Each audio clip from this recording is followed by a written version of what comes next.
Assalamualaikum warahmatullahi wabarakatuh. Perkenalkan saya Deni Putri dari Prodi 1 Akuntansi kelas A tahun 2019.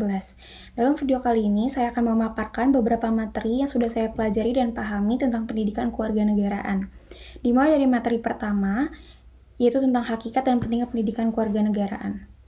Konsep dan urgensi pendidikan kewarganegaraan dalam pencerdasan kehidupan bangsa di Indonesia dapat dipahami dengan mengkaji secara etimologis, yuridis, dan teritoris dari sumber-sumber historis, sosiologis, dan politis yang ada saat ini.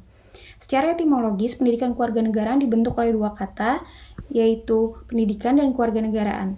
Disimpulkan dari pengertian keduanya dalam Undang-Undang Republik Indonesia Nomor 20 Tahun 2003 Pasal 1 Ayat 1 tentang Sistem Pendidikan Nasional dan Undang-Undang Nomor 12 Tahun 2006 tentang Kewarganegaraan Indonesia, bahwa pendidikan kewarganegaraan adalah upaya sadar dan terencana untuk mencerdaskan kehidupan bangsa bagi warga negara dengan menumbuhkan jati diri dan moral bangsa sebagai landasan pelaksanaan hak dan kewajiban dalam bela negara demi keberlangsungan bangsa dan negara.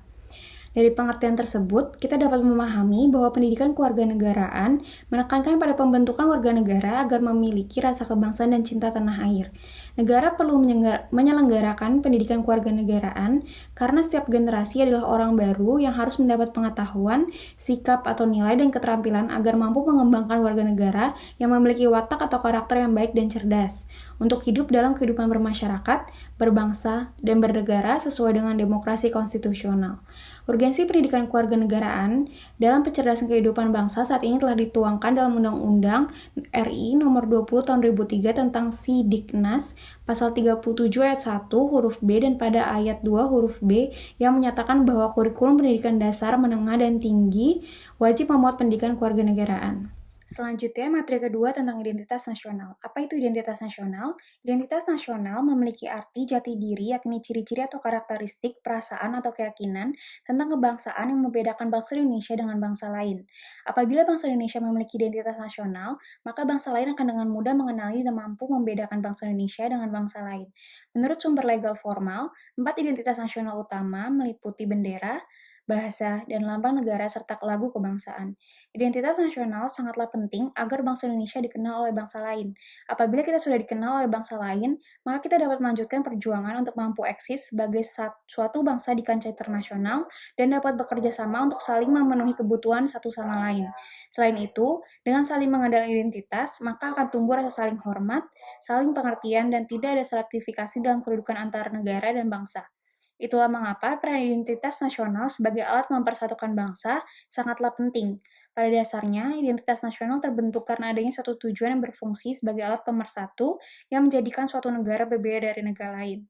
Maka dari itu, penting bagi masyarakat Indonesia untuk merealisasikan identitas nasional guna mempersatukan bangsa, menumbuhkan kembali cinta tanah air, menciptakan ketertiban, serta keselarasan masyarakat di negara Indonesia. Materi ketiga, integrasi nasional. Integrasi nasional dibentuk oleh dua kata dasar, yaitu integrasi dan nasional. Integrasi diartikan sebagai pembauran hingga menjadi kesatuan yang utuh atau bulat, sementara nasional berarti bangsa sebagai bentuk persekutuan dari orang-orang yang berbeda latar belakangnya, berada dalam satu wilayah dan di bawah satu kekuasaan politik.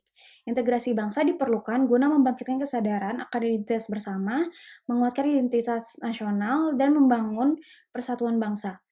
Untuk mengembangkan integrasi nasional, suatu bangsa dapat melakukan 5 strategi atau pendekatan, diantaranya 1, adanya ancaman dari luar. Adanya anggapan musuh dari luar yang dapat mengancam bangsa mampu mengintegrasikan masyarakat bangsa tersebut. Contoh, ketika penjajah Belanda ingin kembali ke Indonesia, masyarakat Indonesia bersatu untuk melawannya. 2. Gaya politik kepemimpinan. Pemimpin yang karismatik, dicintai rakyatnya, dan memiliki jasa-jasa besar, umumnya mampu menyatukan bangsa yang sebelumnya tercerai-berai. Contohnya, Nelson Mandela, mantan Presiden Afrika Selatan, yang kemudian menjadi negarawan ulung yang berfokus pada aktivitas amal demi memberantas kemiskinan dan HIV/AIDS melalui Nelson Mandela Foundation. Ketiga, kekuatan lembaga-lembaga politik.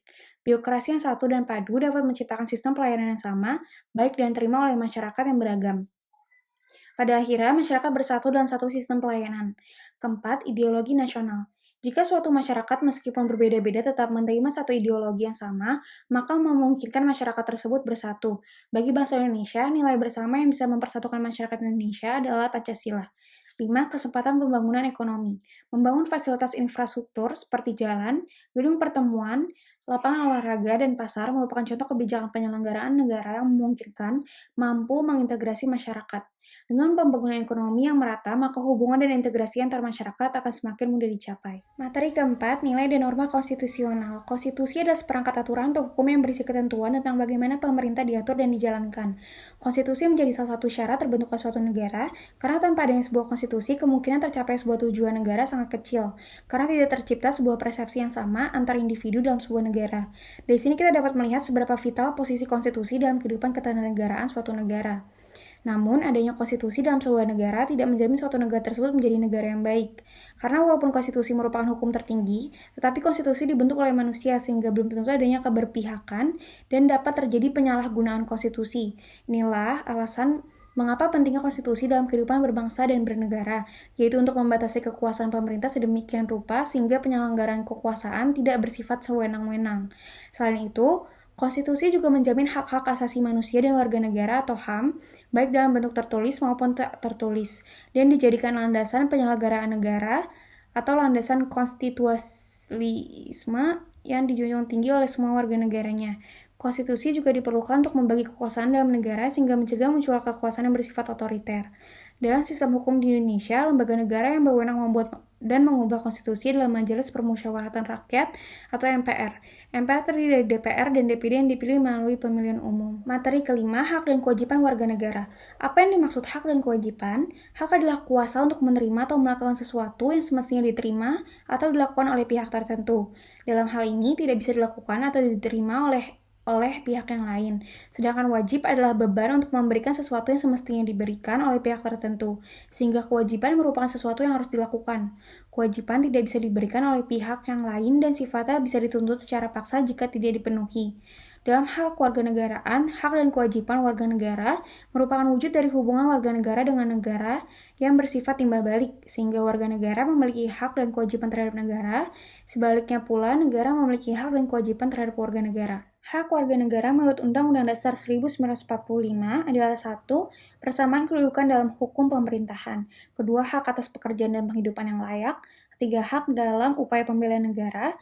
4. Hak berserikat dan berkumpul. 5. Hak mengeluarkan pendapat secara lisan dan tulisan termasuk ketik. 6. Hak untuk memperoleh kesempatan yang sama dalam pemerintahan. 7. Hak untuk ikut serta dalam usaha pertahanan dan keamanan negara. 8. Hak mendapat pengajaran. 9. Hak fakir miskin dan akan terlantar dipelihara oleh warga. Warga negara juga mempunyai berbagai kewajiban sebagaimana tercantum dalam Undang-Undang 1945, antara lain menjunjung hukum dan pemerintahan, turut serta dalam upaya pembelaan negara, dan ikut serta dalam usaha pertahanan dan keamanan negara.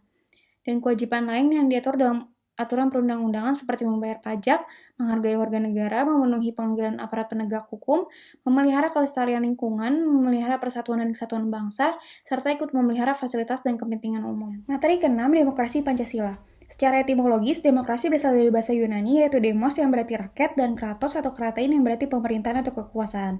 Sehingga demos kratein atau demos kratos berarti pemerintahan rakyat atau kekuasaan rakyat. Sebagai negara demokrasi, Indonesia menganut demokrasi berdasarkan Pancasila yang masih terus berkembang. Demokrasi Pancasila dalam arti luas diartikan sebagai kedaulatan atau kekuasaan tertinggi ada pada rakyat yang dalam penyelenggaraannya dijiwai oleh nilai-nilai Pancasila. Demokrasi Indonesia termasuk dalam demokrasi konstitusional. Selain karena dirumuskan nilai dan normanya dalam Undang-Undang 1945, Konstitusi Indonesia juga bersifat membatasi kekuasaan pemerintahan dan menjamin hak-hak dasar warga negara. Apabila tidak ada demokrasi di suatu negara, maka segala sesuatunya diatur oleh pemerintah, dan kesejahteraan masyarakat dalam negara tersebut akan hilang. Oleh karena itu, demokrasi sangatlah penting dan diperlukan masyarakat agar kendali dalam pengaturan suatu negara tidak hanya dipegang oleh pemerintah. Diperlukan keterlibatan masyarakat dalam pembangunan suatu negara demi terciptanya kemakmuran dan kesejahteraan negara tersebut. Dengan adanya demokrasi, maka tercipta sikap saling menghargai, menghormati, mengerti, menerima pendapat orang lain, dan saling tenggang rasa dalam masyarakat. Dan kehidupan negara yang nyaman pasti akan tercipta. Materi ke-7, penegakan hukum. Indonesia adalah negara hukum, artinya semua penyelenggaraan pemerintahan dan kenegaraan serta kemasyarakatannya berdasar atas hukum, bukan didasarkan atas kekuasaan belaka. Cicero pernah menyatakan ubi societas ibi ius, artinya di mana ada masyarakat, di sana ada hukum. Dengan kata lain, sampai saat ini hukum masih diperlukan, bahkan kedudukannya semakin penting. Oleh karena itu, diperlukan upaya penegakan hukum yang kaitannya sangat erat dengan tujuan negara.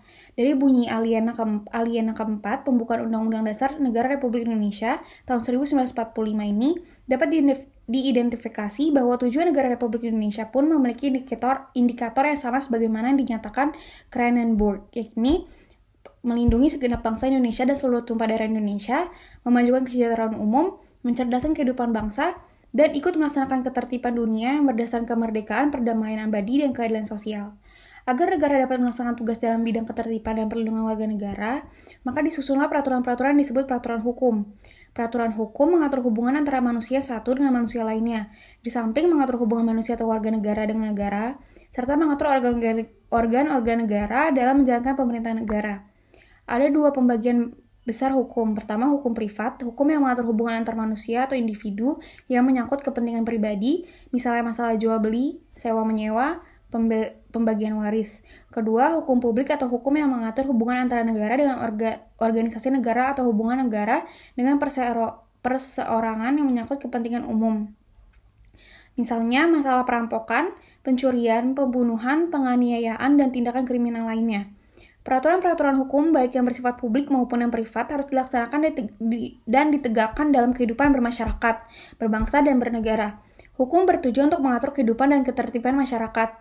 Untuk mewujudkan masyarakat yang tertib, hukum harus dilaksanakan atau ditegakkan secara konsekuen, sehingga masyarakat merasa memperoleh perlindungan akan hak-haknya. Materi selanjutnya, materi ke-8 tentang wawasan Nusantara. Wawasan Nusantara merupakan wawasan nasional atau National Outlook Bangsa Indonesia yang selanjutnya dapat disingkat Wasantara. Wawasan nasional merupakan cara pandang bangsa terhadap diri dan lingkungan tempat hidup bangsa yang bersangkutan. Cara bangsa memandang diri dan lingkungan tersebut sangat mempengaruhi keberlangsungan dan keberhasilan bangsa itu menuju tujuannya. Bagi bangsa Indonesia, wawasan Nusantara telah menjadi cara pandang sekaligus konsepsi berbangsa dan bernegara. Ia menjadi landasan visional bangsa Indonesia. Konsepsi wawasan Nusantara dicetuskan melalui Deklarasi Juanda tahun 1957 dan mengalami dinamika yang terus tumbuh dalam praktek kehidupan bernegara.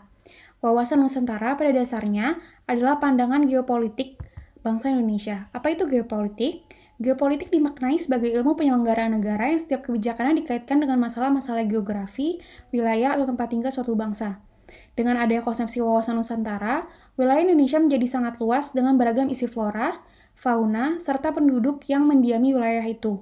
Namun, konsepsi wawasan Nusantara ini juga mengajak seluruh warga negara untuk memandang keluasan wilayah dan keragaman yang ada di dalamnya sebagai satu kesatuan.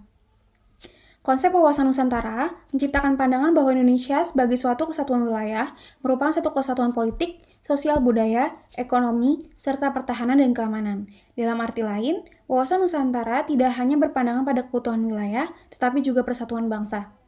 Terakhir, materi ke-9 tentang ketahanan nasional. Ketahanan nasional atau National Resilience merupakan salah satu konsepsi kenegaraan Indonesia. Ketahanan sebuah bangsa pada dasarnya dibutuhkan guna menjamin serta memperkuat kemampuan bangsa yang bersangkutan, baik dalam rangka mempertahankan kesatuannya, menghadapi ancaman yang datang, maupun mengupayakan sumber daya guna memenuhi kebutuhan hidup. Dengan demikian, ketahanan bangsa merupakan kemampuan suatu bangsa untuk mempertahankan persatuan dan kesatuannya, memperkuat daya dukung kehidupannya, menghadapi segala bentuk ancaman yang dihadapinya sehingga mampu melangsungkan kehidupannya dalam mencapai kesejahteraan bangsa tersebut. Konsepsi ketahanan bangsa ini dalam konteks Indonesia dirumuskan dengan nama Ketahanan Nasional, disingkat TANNAS. Upaya menyelenggarakan ketahanan nasional ini dapat diwujudkan dengan bela negara. Kegiatan pembelaan negara pada dasarnya merupakan usaha dari warga negara untuk mewujudkan ketahanan nasional. Bela negara adalah sikap dan tindakan warga negara yang teratur, menyeluruh, terpadu, dan berlanjut yang dilandasi oleh kecintaan pada tanah air dan kesadaran hidup berbangsa dan bernegara. Bela negara mencakup bela negara secara fisik atau militer, di mana warga negara secara fisik menghadapi ancaman dari luar, dan bela negara secara non-fisik atau nirmiliter dari dalam maupun luar negeri. Bela negara secara non-fisik dapat dilakukan dengan cara meningkatkan kesadaran berbangsa dan bernegara, menanamkan kecintaan terhadap tanah air, yang salah satunya dapat diwujudkan dengan sadar dan taat membayar pajak, serta berperan aktif dalam memajukan bangsa dan negara, termasuk penanggulangan ancaman dan lain sebagainya. Sebagai warga negara, berhak dan wajib ikut serta dalam upaya bela negara. Sekian pemaparan materi dari saya. Kurang lebihnya mohon maaf.